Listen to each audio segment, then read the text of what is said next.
প্রিয় দর্শক, এটিএন বাংলার নিয়মিত আইন বিষয়ক আলোচনা অনুষ্ঠান ল অ্যান্ড অর্ডারে আপনাদেরকে স্বাগত জানাচ্ছি। বরাবর মতো আপনাদের সাথে আছি ব্যারিস্টার এইচ.এম. সঞ্জিত সিদ্দিকী। আজকে আমাদের আলোচনার বিষয় 1999 সালের মানবদেহ অঙ্গ-প্রত্যঙ্গ সংযোজন আইন। এই বিষয়টি নিয়ে আলোচনার জন্য আমাদের সাথে স্টুডিওতে রয়েছেন অ্যাডভোকেট মোহাম্মদ জামাল উদ্দিন খন্দকার, যিনি বাংলাদেশ হিউম্যান রাইটস সোসাইটির নির্বাহী পরিচালকের দায়িত্বে রয়েছেন। স্যার, আপনাকে আমাদের অনুষ্ঠানে স্বাগত জানাচ্ছি। জি, আপনাকেও ধন্যবাদ। প্রথমেই আপনার কাছে জানতে চাচ্ছি যে কোনো জীবিত ব্যক্তি যদি ইচ্ছা পোষণ করে থাকেন যে তার মৃত্যুর পরে তার কোনো শরীরের কোনো অঙ্গ বা প্রত্যঙ্গ উনি দান করে যেতে চান, সেটির প্রক্রিয়া কি হতে পারে? ধন্যবাদ আপনাকে। এটা ধারা 3-এ বলা আছে যে জীবিত ব্যক্তি তার অঙ্গ প্রত্যঙ্গ তার নিকট আত্মীয় যে কাউকেই উনি দান করতে পারবেন। জি, আসলে দান একটা মহৎ কাজ। একটা মানুষ তার একটা অঙ্গ একজনকে দিয়ে তার জীবনকে সার্ভাইভ করার জন্য তার যে উদ্দেশ্য, অত্যন্ত মহৎ একটি উদ্দেশ্য। তো সেখানে আইনি প্রক্রিয়ার মাধ্যমে আপনাকে যেতে হবে। উনি যদি এটা উইল করে যায় বা ইচ্ছা করে, বা উনি যদি বলে যায় যে আমি আমার অঙ্গ আমি অমুককে দিব বা আমার অমুক আত্মীয়কে দিয়ে যাব, সেটা আইনি প্রক্রিয়ার মাধ্যমে যেতে হবে। সেক্ষেত্রে হয় কি, সেই আপনি নিকট আত্মীয়ের কথা বলেন, নিকট আত্মীয়ের মধ্যে কারা কারা? নিকট আত্মীয়ের মধ্যে প্রথমত স্বামী স্ত্রীর সবচেয়ে নিকট আত্মীয়, তারপরে পিতা মাতা আসে, তারপরে পুত্র সন্তান বা ছেলে মেয়ে আসে, তারপরে ভাই বোন আসে। মানে রক্তের সম্পর্কে যে কেউ আপনি এই দানের বিষয়টা খুব স্বাচ্ছন্দ্যে করতে পারবে, আইনে কোনো বাধা নেই। তো সেই ক্ষেত্রে আপনার দানের যে বিষয়টা, যে যিনি দান করে যাবেন উনি উইল করে যাবেন, তো সেটা যে ডাক্তার বা যার মাধ্যমে সেই জিনিসটা ওই বিযুক্তিকরণ করা হবে মৃত ব্যক্তির দেহ থেকে, সেই মৃত ব্যক্তি একটা শর্ত এখানে আছে যে 65 বছর যদি বয়স হয় মৃত ব্যক্তির বা ঊর্ধ্বে হয়, 65 বছর মতো সে পারবে। 65 বছরের উপরে হলে তার উইল, বা 2 বছরের যদি নিচে হয় বা 18 বছরের নিচে হয়, তাহলে সে উইল করতে পারবে না, আইনগত বিধিনিষেধ আছে। এই উইলটি কি একটি লিখিত দলিলের মতো করতে হবে তাকে তার মৃত্যুর পূর্বে? মানে এটি কি এফিডেভিট করার প্রয়োজন রয়েছে? না, এফিডেভিট করতে হবে না, তবে এটা লিখিত থাকলে তো সবসময় তো কি বলে রিটেন ডকুমেন্টস, তো মানে তার যে ইচ্ছা, এই ইচ্ছাটা উনি কিভাবে ব্যক্ত করবেন? ইচ্ছাটা উনি আত্মীয় স্বজনের মাধ্যমে ব্যক্ত করতে পারে, যদি কোনো এভিডেন্স থাকে সক্ষম। আমাদের কি বলে যে আইনে, যে সাক্ষ্য আইনে যেভাবে বলা আছে যে যদি সক্ষম কোনো ব্যক্তি বা এরকম কোনো আত্মীয় স্বজন যদি বলে যে না তার ইচ্ছা ছিল, আইনগত কোনো বাধা নেই, আর যেহেতু আত্মীয়কেই দিবে, হ্যাঁ, তো সেই ক্ষেত্রে তার পক্ষে সেটা সম্ভব। সেক্ষেত্রে কি কি অঙ্গ প্রত্যঙ্গ তিনি দান করার ইচ্ছা পোষণ করতে পারেন? আমি ফার্স্ট অফ অল যে কথাটা বলতে চাই, আসলে আমাদের যে এই অঙ্গ প্রত্যঙ্গ নিয়ে আপনার ধারা 1-এর কতে যে বর্ণনা দেওয়া আছে যে আপনি আপনার দেহের কিডনি, আপনার দেহের হৃৎপিণ্ড, আপনার অগ্নাশয়, আপনার অস্থি মজ্জা, চক্ষু, চর্ম এবং চর্ম টিস্যু আপনি ইচ্ছা করে দান করতে পারবেন। জি। আর কোনো ব্যক্তি যদি মৃত্যুবরণ করেন, সেই ব্যক্তির নিকট থেকে কি কোনো অঙ্গ বা প্রত্যঙ্গ বিয়োজন করে এটিকে আরেকজনের মানবদেহে সংযোজন করা সম্ভব আইন অনুযায়ী? এটা সম্ভব। মৃত ব্যক্তি আসলে যদি কোনো প্রতিষ্ঠানে মারা যায়, যদি কোনো প্রতিষ্ঠানে মারা যায়, সেই প্রতিষ্ঠানের যিনি প্রধান থাকবেন, এই 24 ঘন্টার মধ্যে যদি এই মৃত ব্যক্তির কোনো দাবিদার না আসে, তখন সেই ক্ষেত্রে যে মৃত ব্যক্তি যে প্রতিষ্ঠানে মারা গেল, যে হাসপাতালে মারা গেল, সেই হাসপাতালের যে কর্তৃপক্ষ, তারা সেটা পারবেন। হাসপাতাল মিনিমাম একটা মেডিকেল কলেজ হাসপাতাল হতে হবে, অথবা এখতিয়ারধীন যে কোনো জেলা প্রশাসক, যদি তার এখতিয়ারধীন হয়, তাহলে সে জেলা প্রশাসকের কাছেও দরখাস্ত করে যে যেহেতু তার কোনো দাবিদার নাই। অঙ্গ বা প্রত্যঙ্গটি কার নিকট সংযোজন করা যাবে বা কাকে দেওয়া যাবে এটা? তো সেখানে এখানে যেটা বললেন যে দাবিদার নাই, যদি মৃতদেহ যদি একদম দাবিদারহীন হয়, কোনো দাবিদার নাই মৃতদেহ, তখন সেই ক্ষেত্রে তো অনুমতি সাপেক্ষে একজন বিযুক্তিকরণ করে অন্য দেহে কিন্তু এটা সংযোজন করা সম্ভব। এখানে পারমিশন যে কোনো আত্মীয়ের ক্ষেত্রেই প্রযোজ্য হবে, বা যে কোনো আত্মীয়কেই তিনি দান করতে পারবেন? হ্যাঁ, যে কোনো আত্মীয় বলতে রক্তের সম্পর্কীয় আত্মীয় হতে হবে। এখানে অগ্রাধিকার ভিত্তিতে আপনার দানের বিষয়টা আসে, যে অগ্রাধিকারটা হচ্ছে যে এতে পিতা মাতাটা সবচেয়ে বেশি অগ্রাধিকার পাবে, স্বামী স্ত্রী পাবে, ভাই বোন পাবে, পুত্র কন্যাগণ পাবে, তারপরে রক্তের সম্পর্ক যে কোনো আত্মীয় দিতে পারবে। তো দেওয়ার প্রক্রিয়াটা আইনগতভাবে হতে হবে। তবে আইনে নিকট আত্মীয়ের বাইরে কি অঙ্গ প্রত্যঙ্গ দানের সুযোগ রয়েছে কিনা, যেমন কোনো ধরনের রক্ত সম্পর্ক নেই বা আত্মীয়ের সম্পর্ক নেই, সেক্ষেত্রে কি দান করা সম্ভব? হ্যাঁ, সেটাও সম্ভব, আইনানুগভাবে সেটাও দেওয়া যাবে। সেটা সেই ক্ষেত্রে আপনার কি বলে যে যিনি দান করবেন, যে মৃত ব্যক্তি, তার মৃত্যুর পূর্বেই তার কোনো ঘোষণা, তার কোনো কি বলে উইল বা তার কোনো ইচ্ছা প্রকাশ করে যদি যায় লিখিতভাবে, তখন সেই ক্ষেত্রে তার আত্মীয় স্বজনরা তার মৃত্যুর পরে, তার বয়স যদি 65 বছরের নিচে হয়, তাহলে তার আত্মীয় স্বজনরা সেই ব্যক্তিকেও তার অঙ্গ প্রত্যঙ্গ দিতে পারবে। আইনে কোনো বাধা নেই। জি, আইনে ক্যাডাভেরিক একটি শব্দ ব্যবহার করা হয়েছে, যে ক্যাডাভেরিক ব্যক্তির নিকট থেকে অঙ্গ প্রত্যঙ্গ বিয়োজন করে আরেকজনের মানবদেহে সংযোজন করা যাবে। ক্যাডাভেরিক শব্দটি বলতে কি বোঝানো হয়েছে? ক্যাডাভেরিক আসলে আমরা যেটা বুঝি, মানে ব্রেইন ডেথ। জি, ব্রেইন ডেথ একটা মানুষ যখন কোমায় চলে যায়, একটা মানুষ অসুস্থ অবস্থায় সে কোমায় চলে গেল। জি, তো কোমায় চলে যাওয়ার পরে, তো এখন 6 ঘন্টার মধ্যে যদি সে কোমায় থাকে, কোমা থেকে তার উত্তরণ না ঘটে, সেই ক্ষেত্রে সেই যে ব্রেন ডেথ যে ব্যক্তি, হ্যাঁ, তার বয়স যদি সেই 2 বছরের নিচে হয় অথবা 65 বছরের ঊর্ধ্বে হয়, তাহলে আইনে এটা দেওয়ার কোনো বিধান নেই। আর যদি তার বয়স যদি আপনার 18 বছরের উপরে হয় এবং 65 বছরের নিচে হয়, তাহলে তার এই ডেথ যে ব্যক্তি, তার ইচ্ছা অনুযায়ী এখানে তার যে কোনো অঙ্গ প্রত্যঙ্গ, হ্যাঁ, ওনার ইচ্ছা অনুযায়ী উনি দান করতে পারবেন। তাহলে আমরা বলতে পারছি যে অবশ্যই মৃত ব্যক্তির নিকট থেকে অঙ্গ প্রত্যঙ্গ নেওয়ার সুযোগ নেই, অবশ্যই তাকে ক্যাডাভেরিক যিনি আছেন, অবস্থায় আছেন, তার নিকট থেকে অঙ্গ প্রত্যঙ্গ বিয়োজন করার সুযোগ রয়েছে। অবশ্যই এটি ডক্টর কর্তৃক সার্টিফাইড হতে হবে যে উনি ব্রেইন ডেড, কিন্তু ওনার হৃৎপিণ্ড কাজ করছেন, হয়তো বা কোনো প্রযুক্তির মাধ্যমে তাকে তার হৃৎপিণ্ড কাজ করছে। এখানে গুরুত্বপূর্ণ একটা কথা আপনি বলছেন যে ডক্টর কর্তৃক। এখানে ধারা 5-এ কিন্তু মেডিকেল বোর্ড সম্বন্ধে, হ্যাঁ, আমি দুঃখিত, ধারা 7-এ সেখানে মেডিকেল বোর্ড কথাটা বলা আছে। তো বোর্ডের ক্রাইটেরিয়া কি? ওখানে একজন ডাক্তার হলেই তো আর উনি এটা করতে পারবেন না। উনি বিযুক্তিকরণ করতে হলে মেডিকেল বোর্ড মিনিমাম এখানে যে মেডিসিন বিশেষজ্ঞ, নিউরোলজি বিশেষজ্ঞ অথবা ক্রিটিক্যাল মেডিসিন বিশেষজ্ঞ বা নিউরোলজি বিশেষজ্ঞ একটা বোর্ড বসবে। সেই বোর্ডে কারা থাকবে? কমপক্ষে একজন প্রফেসর অথবা সহযোগী প্রফেসর অথবা সমমর্যাদার যদি কোনো ব্যক্তি, অথবা অ্যাসিস্ট্যান্ট প্রফেসর অথবা সমমর্যাদার। তবে এই বিযুক্তিকরণের ক্ষেত্রে আপনার মিনিমাম একজন সহযোগী যে অধ্যাপক, ওনাকে থাকতেই হবে। ওনার মাধ্যমেই আপনার এই বিযুক্তিকরণ সম্ভব। আদারওয়াইজ যদি এটা হয়, তা আইনানুগ হবে না। সবচেয়ে বড় কথা হচ্ছে যে আইনটা, আমাদের যে এই দেশের যে আইনটা, আসলে এই আইনের উদ্দেশ্যটা কী ছিল? উদ্দেশ্য ছিল একটা মানুষকে তার সারভাইভ করার জন্য। একটা মানুষ, একটা অঙ্গ, আপনি মনে করেন যে আপনার বাবা বা আমার মা অথবা আমার ভাই, হ্যাঁ, একটা অঙ্গ, একটা কিডনি তার প্রয়োজন। কিন্তু আমাদের সবারই তো কিডনি আছে। আমার কিডনি আছে, আমার সন্তানের, আমার কি বলে ভাই বোনদের কিডনি আছে, কিন্তু আমার মাকে একটা কিডনির জন্য মারা যাচ্ছে।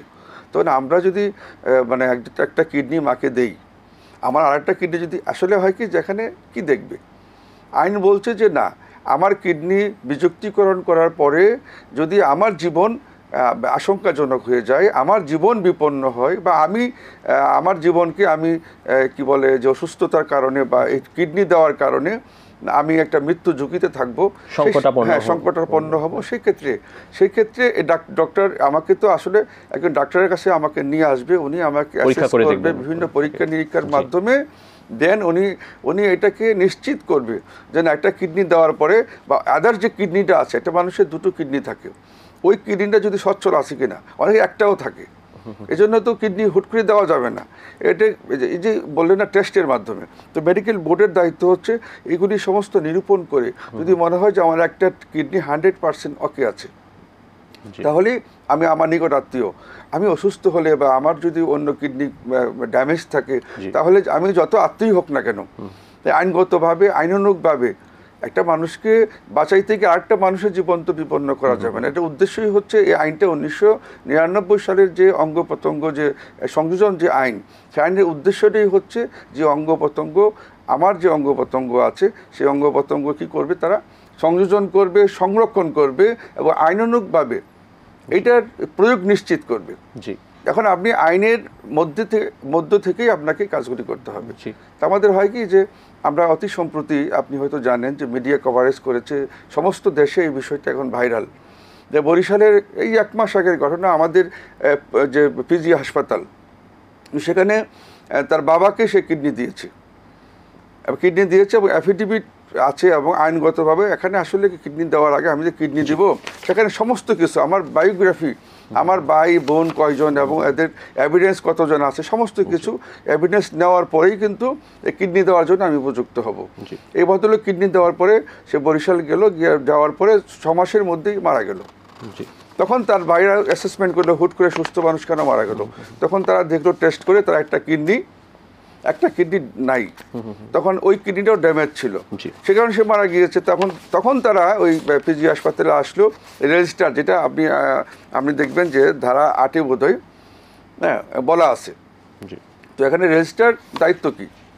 ওনার দায়িত্ব ছিল নোট রাখবে যে এখানে কারা কিডনি দিল, কারা, সে তার নাম কি, দাতা গ্রহীতার নাম কি, সমস্ত নাম ডাটাবেস থাকবে। তো ওখানে এসে উনি খুঁজে এটা বের করলেন এবং ওনার বাবা, যিনি যা বাবাকে কিডনি দিলেন, প্রকৃতপক্ষে তার বাবা 14 বছর আগেই মারা গেছে।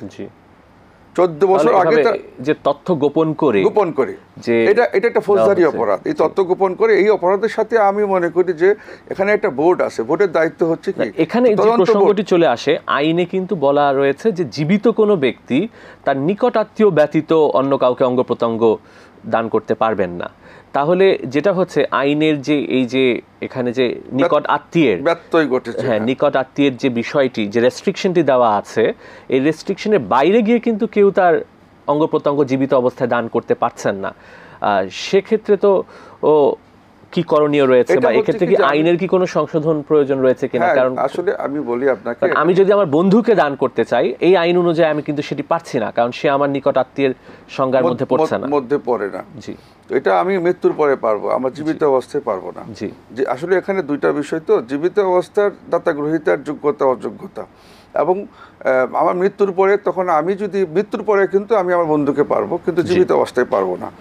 এখানে যে বিষয়টা হচ্ছে কি, যে তথ্য গোপন করে, আমি যে কথাটা একটু আগে আপনাকে বললাম, যে তথ্য গোপন করে যে আমি যে কিডনি দিলাম, বাবা পরিচয় দিয়ে মেডিকেলে এসে অনেকগুলি ফর্ম ফিল আপ, একটা কিডনি কিন্তু ইচ্ছা করলেই কাউকে দেওয়া যাবে না, সেখানে অনেক আইনের মধ্যে, অনেক আইনানুগ প্রক্রিয়ার মধ্যে আপনাকে যেতে হবে। তো সেখানে যে কাজটা হলো, বাবাকে সে কিডনি দিল, সেখানে অনেক প্রসেস মেনটেন করা হলো, অনেক পেপারস মেনটেন করা হলো, অনেক বায়োগ্রাফি তার নেওয়া হলো, কিন্তু এত কিছুর পরেও সে এই অসাধু উপায়ে তার কিডনিটা সেল করলো, আসলে সে বিক্রি করেছে, মূলত সে বিক্রি করেছে। তো আসলে তো আমাদের 9 ধারায় সম্পূর্ণ নিষিদ্ধ যে কিডনি বিক্রি করা যাবে না। এটা আমি এই অপরাধের বিষয়ে আসছি, তার আগে আপনার কাছে জানতে চাচ্ছি যে হাসপাতাল বা ক্লিনিকে এই বিযুক্তিকরণ বা অঙ্গ প্রত্যঙ্গ সংযোজন হচ্ছে, তাদের কি কোনো আইনগত কোনো সরকার থেকে অনুমতির প্রয়োজন রয়েছে কিনা? নিঃসন্দেহে তো অনুমতি প্রত্যেকটা মেডিকেল কলেজেই, নাকি যে কোনো হাসপাতাল বা ক্লিনিক এই ধরনের বিযুক্তিকরণ এবং সংযোজন কাজ করতে পারবে? বিযুক্তি এবং সংযোজনকরণের ক্ষেত্রে সরকারের কিছু নীতিমালা আছে। সেই নীতিমালা হচ্ছে আপনি দেখবেন যে মেডিকেল বোর্ড, আমার যে একটা মেডিকেল বোর্ড গঠন করে দিবে, সেই মেডিকেল বোর্ডটা কি হবে, কারা কারা হবে, আমি ইতিপূর্বে বলেছি যে মেডিকেল বোর্ড সরকার থেকে পূর্বানুমতির প্রয়োজন রয়েছে, অনুমতি প্রয়োজন আছে, এবং মিনিমাম মেডিকেল কলেজ হতে হবে, সিভিল সার্জন অফিস হতে হবে। এমনি কোনো ক্লিনিক, প্রাইভেট ক্লিনিক বা কোনো হাসপাতাল বা স্বাস্থ্য কমপ্লেক্সের এই কাজগুলি করতে পারবে না। সরকার কর্তৃক অ্যাসিস্ট্যান্ট কি বলে যে ফুল প্রফেসর, অ্যাসোসিয়েট প্রফেসর অথবা অ্যাসিস্ট্যান্ট প্রফেসর, তারপরেও যখন কিডনি বিযুক্তিকরণ করা হবে, সেখানে একজন ফুল প্রফেসর অথবা সহযোগী প্রফেসর থাকতেই হবে। এটা হচ্ছে শর্ত, কিন্তু আমাদের তো এই শর্ত প্রতিপালিত। যদি কোনো ক্লিনিক বা হাসপাতাল অনুমতি না নিয়ে যদি এই কাজটি করে থাকে, তাহলে কি হবে? যদি না নিয়ে এই কাজটি করে থাকে, তাহলে এই আইনে আমরা যে আইন নিয়ে কথা বলছি, যে অঙ্গ প্রত্যঙ্গ সংযোজন যে আইন 1999 আইনের একটি সেকশন যদি ব্যত্যয় ঘটে, কোনো একটি সেকশন, এখানে যে সেকশন আছে 11টি, একটি সেকশনে যদি ব্যত্যয় ঘটে, সেই ক্ষেত্রে যদি ডাক্তার হয় হ্যাঁ, এই ডাক্তারের সহযোগিতার কারণে, ডাক্তারের নেগলিজেন্সির কারণে, ডাক্তারের অবহেলার কারণে, হ্যাঁ, সেই ডাক্তারের কমপক্ষে মানে অনন্য 3 বছর সশ্রম কারাদণ্ড, 3 লক্ষ টাকা জরিমানা, সেটা অনন্য বলা আছে কমপক্ষে, এবং অর্থদণ্ড এবং উভয়দণ্ড হতে পারে। এবং সেই ডাক্তারের যে রেজিস্টার্ড ডাক্তার, তার লাইসেন্স থাকে, সেই লাইসেন্স বাতিল বলে গণ্য হবে, এটা তার শাস্তি। জি, আমরা প্রায় সোশ্যাল মিডিয়া বা অনলাইনে দেখা যায় যে বিভিন্ন গ্রুপে অবৈধভাবে অঙ্গ প্রত্যঙ্গ বিক্রির জন্য বিজ্ঞাপন দেওয়া হয়ে থাকে। এই বিষয়টি কি আইনে নিষিদ্ধ, এবং এটি কি এই আইন ছাড়াও তো অন্যান্য আইনেও এটি অপরাধ হিসেবে গণ্য করা হবে? সে বিষয়ে আপনার কাছে জানতে চাচ্ছি। এটা সম্পূর্ণ প্রহিবিটেড আইনের মাধ্যমে। কারণ হচ্ছে যে আপনি আপনার অঙ্গ প্রত্যঙ্গ আপনার বিক্রয় করার জন্য বা যারা এই ধরনের বিজ্ঞাপন দিচ্ছে, বিজ্ঞাপনটা অনেক সময় হয় কি আর্টিস্টিক বিজ্ঞাপন থাকে, হ্যাঁ, যে এভাবে অঙ্গ প্রত্যঙ্গ বিক্রি করবে সেটা বলে না, যে আপনার চিকিৎসা স্বাস্থ্যের জন্য, হ্যাঁ, যদি কোনো সহযোগিতা দরকার পড়ে, এমনকি যে আপনার কোনো স্বাস্থ্য বা কি বলে কোনো স্বাস্থ্যের অঙ্গ কোনো প্রয়োজন পড়ে, সেই ক্ষেত্রে যোগাযোগ করে, একটা টেলিফোন নাম্বার থাকে শুধু, এটা আমিও দেখেছি। সেই ক্ষেত্রে এটা আমাদের এই যে আইন, অঙ্গ প্রত্যঙ্গ সংযোজন যে আইন 1999, সেই আইনে স্পষ্টত 9 ধারায় বলা আছে যে এই কেনা বেচা করা এটা সম্পূর্ণ আইনগতভাবে নিষিদ্ধ, এবং এই নিমিত্তে কোনো প্রচারণা, কোনো বিজ্ঞাপন, কোনো পোস্টার, হ্যাঁ, এগুলি আইনগতভাবে শাস্তিমূলক অপরাধ। সেখানেও 3 বছরের সশ্রম কারাদণ্ড এবং 3 লক্ষ টাকা জরিমানা এবং অর্থদণ্ড উভয় থাকবে। জি, সাম্প্রতিক সময়ে একজন আলোচিত ব্যক্তি মিল্টন সমাদ্দার, ওনার বিরুদ্ধে একটি অভিযোগ এসেছে যে ওনার যে ওল্ড হোম, এই ওল্ড হোমে উনি বিভিন্ন দরিদ্র মানুষদেরকে নিয়ে তাদের কাছ থেকে উনি অপারেশনের মাধ্যমে তাদের অঙ্গ প্রত্যঙ্গ বিযুক্তিকরণ করতেন। এই ধরনের যারা কাজ করছেন আমাদের সমাজে, তাদেরকে কি এই আইনের আওতায় এনে যথাপোযুক্ত শাস্তি প্রদান করা সম্ভব? তো সেখানে আমার নিজস্ব, আমি আইনের প্র্যাকটিস করছি দীর্ঘ 30 বছর 32 বছর। কারণ অবশ্যই তিনি যে কাজটি করেছেন এটি খুবই আমাদের ফৌজদারি একটি গুরুতর একটি ফৌজদারি অপরাধ, গর্হিত একটি অপরাধ যদি করে থাকেন। আমার কথা হচ্ছে যদি করে থাকেন, আমার কথা হচ্ছে যে উনি প্রথমত আমি বলবো যে আসলে ওনার অনেক অপরাধ ইতিমধ্যে প্রমাণিত হয়েছে, মানে ইতিমধ্যে উনি স্বীকারোক্তিমূলক জবানবন্দিও দিয়েছেন, কিন্তু ওই যে অঙ্গ প্রত্যঙ্গ বিযুক্তিকরণ, এই বিষয়টা এখনো আমি স্পষ্ট না। বিষয়টা হচ্ছে যে অঙ্গ প্রত্যঙ্গ আপনি ইচ্ছা করলে আপনি কাউকে দিতেও পারবেন না, এটা তো এরকম না যে বাজারের, উনি নিজেও বলেছে আমি শুনেছি যে ইচ্ছা করলেই কাউকে মানে কিনে বিক্রি করে দেওয়া সম্ভব না। এটা যাকে আমি দিবেন তাকেও সেভাবে একটা প্রক্রিয়ার মধ্যে হাসপাতালে ভর্তি থাকতে হবে, যিনি দিবেন উনি ওখানে থাকবেন। তবে হ্যাঁ, একটা বিষয় আজকে আপনার এই অনুষ্ঠানের মাধ্যমে আমি বলতে চাই যে ইতিমধ্যে তার অনেক অসততা, অনেক অসচ্ছলতা, মানে অস্বচ্ছতা, এবং তার অনেক অপরাধ ইতিমধ্যে আমরা জানতে পেরেছি, এটা যেটা সত্য। তা আমি একটা ভিডিও ক্লিপে দেখলাম যে একজন ভদ্রলোক, সে একজন সচিবালয়ে জব করেন। তো উনি একটা ছেলেকে, বয়স 12 বা 13 হবে, তার ছেলেকে তার ওল্ড হোমে দিয়ে আসলো, রাস্তায় পড়েছিল, তা উনি দিয়ে আসলো মানবিক কারণে, ওনার গাড়িতে উঠিয়ে দিয়ে আসলো। তারপরে উনি 1 মাস না 1.5 মাস পরে দেখতে গেলেন। দেখতে যাওয়া তো স্বাভাবিক, এটা মানবিক কারণেই যে আমি একটা ছেলেকে দিয়ে আসলাম, তার কি পরিস্থিতি আমি তো জানতে চাই, কিন্তু মিল্টন সমাজে তাকে দেখাইতে পারিনি। এবং উনি যখন বললো যে আমি যেহেতু দিয়ে গেছি, এই ছেলেটা কিভাবে আছে, কেমন আছে, সুস্থ আছে কিনা, এটা আমার দায়িত্ব, আমি দেখতে আসি, জাস্ট দেখে চলে যাব। কিন্তু মিল্টন সমাদ্দার তাকে দেখায়নি, এবং এমনকি তাকে লোকজন দিয়ে ওখানে অ্যাসল্ট করেছে। তো আসলে হয় কি যে এই লোকটা গেল কোথায়, এরকম অপরাধ কিন্তু এরকম কথা অনেকেই বলছে, কিন্তু আমরা কিন্তু মূল জায়গায় যাচ্ছি না। আইন শৃঙ্খলা বাহিনীর তদারকি কেন বলছি যে আসলে এইভাবে না, এটাও তো হতে পারে যে এই লোকগুলি যে ভর্তি করে দেওয়ার পরে সেই লোকগুলি খুঁজে পাওয়া যায় না, সেই লোকগুলি কোথায় যায়? নিশ্চয়ই এটা যদি তদন্ত করা হয় যে সেই লোকগুলি কোথায় যায়, মিল্টন সমাদ্দারই বলবেন যে লোকগুলি কোথায় নিয়ে উনি কী করেন। আমাদের দেশ থেকে একসময় অনেক সময় আপনি দেখেছেন টিভিতে বিভিন্ন জায়গায় আসছে, ইলেকট্রিক মিডিয়াতে আসছে, আমাদের প্রিন্ট মিডিয়াতে আসছে যে কিডনি এই জায়গাটা কাটা ওই টাকা, মানে আসলে কি যে এই দেশ থেকে লোক ওই দেশে নিয়ে হ্যাঁ যারা মারা যায় এদেরকে দাফন করা হয়, যারা বেঁচে আসে এদেরকে অনেকে দেশে ফিরে আসে। কিন্তু কথা হচ্ছে যে এই দেশে থেকে এক্ষেত্রে কি এই আইনটি সংশোধন করা যেতে পারে কিনা যে নিকট আত্মীয়ের বাইরেও একজন জীবিত ব্যক্তি তার অঙ্গ প্রত্যঙ্গ দান করতে পারবেন বা এটা তো একটা আসলে আমি বলি, কারণ আমরা দেখছি যে যেহেতু আমাদের বাংলাদেশে আইনে একটি বিধিনিষেধ রয়েছে, আমাদের পার্শ্ববর্তী দেশে অনেকে গিয়ে কিডনি ট্রান্সপ্ল্যান্টের জন্য বা অন্যান্য অঙ্গ প্রত্যঙ্গ গ্রহণের জন্য যাচ্ছেন। এই বিষয়ে আপনার মতামত জানতে চাচ্ছি। এটা আপনি যেটা বললেন যে আসলে নিকট আত্মীয় বা রক্তের সম্পর্কের বাইরেও আমি আমার খুব ঘনিষ্ঠ বন্ধু বা আমার কোনো বান্ধবী হতে পারে বা আমার আরও কোনো ঘনিষ্ঠ কাউকে আমি ইচ্ছা করলে আমি দান করবো, রক্তের সম্পর্ক নাই কিন্তু আত্মার সম্পর্ক আছে বা তাদের সাথে আমাদের গভীর একটা সম্পর্ক আছে, তাকে আমি আমার একটা অঙ্গ দিয়ে তাকে সুস্থ করে বাঁচায় রাখতে চাই। তো এই ক্ষেত্রে আসলে হয় কি যে আপনি দিবেন, এখানে দেওয়ার ক্ষেত্রেও একটা বিষয় থাকে যে আপনি যে দান করবেন এখন আপনার অঙ্গ প্রত্যঙ্গের যে বিষয়গুলি আছে সেই বিষয়গুলি তো অ্যাসেসমেন্টে আসতে হবে। আর হচ্ছে আইনে আপনার পরিবার থাকবে বা আপনার লোকজন থাকবে, তখন হয়তো সেই পরিবার থেকে বাধা আসবে। বিভিন্ন চিন্তাভাবনা করেই আমার মনে হয় যে যারা আইন প্রণেতা চিন্তা করেছেন এই বিষয়টা যে আসলে রক্তের সম্পর্কের বাইরে গেলে তখন পারিবারিকভাবে একটা বাধা আসবে, এতে করে কি সম্পর্কের অবনতি ঘটবে। এক্ষেত্রে একটি বিষয় সামনে চলে আসে যে পরবর্তীতে কেউ আর্থিক লেনদেনের বিষয় এখানে চলে আসতে পারে। আর্থিক লেনদেনের বিষয়ে তো ম্যাক্সিমাম ক্ষেত্রে তো এই আইন এটা যদি হয়, আজকে যেমন মানুষ দু একটা ঘটনা ঘটছে না এরকম না, মানে ব্যতিক্রম কখনোই তো উদাহরণ হয় না, তাই না? তো ব্যতিক্রম যে এখনো বিক্রি হচ্ছে, মানে আড়ালে আবডালে সংগোপনে এখনো অনেক মানুষ, কিন্তু সেটা অবৈধ, এটা অবৈধ কিন্তু গোপনে সেটা হচ্ছে। আর আপনি যখন আইন করে দিবেন তখন কিন্তু এটা একদম ওপেন হয়ে যাবে, তখন বলবে যে আমি ভালোবেসে দিচ্ছি। এই ভালোবাসার তো কোনো সংজ্ঞা নেই। আপনি যে ভালোবেসে দিচ্ছেন না টাকার বিনিময়ে দিচ্ছেন, ভালোবাসার তো এক্সপ্লেনেশন নেই যে আসলে কিভাবে দিচ্ছেন আপনি। প্রকৃত অর্থে এটা তখন ব্যাপক মহামারী আকারে আরও ভয়াবহ কারণ হয়ে দাঁড়াবে।